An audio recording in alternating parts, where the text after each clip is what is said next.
私も思い出したよ、アグネス。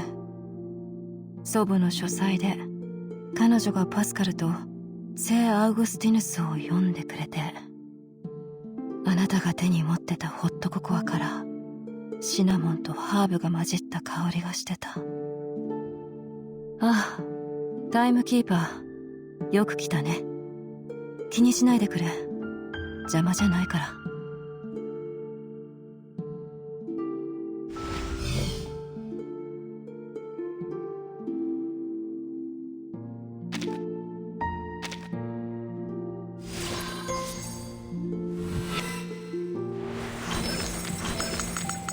私は地獄から帰ってきた。